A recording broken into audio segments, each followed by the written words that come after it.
بعد با انجام رسیدن معرکه برای خودگیری اهالی در 3 ماه اول سال 2022 در ولایت سوخت شماره اهالی ولایت به 2,834,900 نفر برابر گردید. در این باره سردار ریاست امور مهنت، شغل اهالی، دموگرافی و تحقیقات بودجه خانواده منظور رستم و ضمن صحبت اطلاع داد. طبق اطلاع این نهاد اهالی ولایت نسبت به سال گذشته 1.5% افزایش یافته. سرعت افزایش اهالی بلند است که از این 1,428,000 نفرشان مردها و 1,461,000 نفرشان زنها می باشند.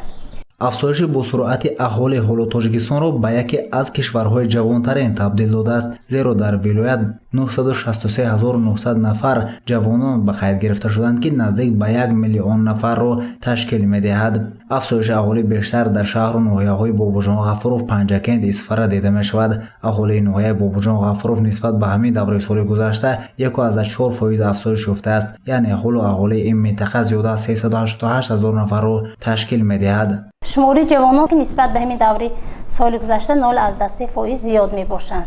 اهالی خود نیز افزایش یابنده است. در ناحیه باباجان غفورov 1.4% نسبت همین دوره سال گذشته اهالی افزایش یافته است.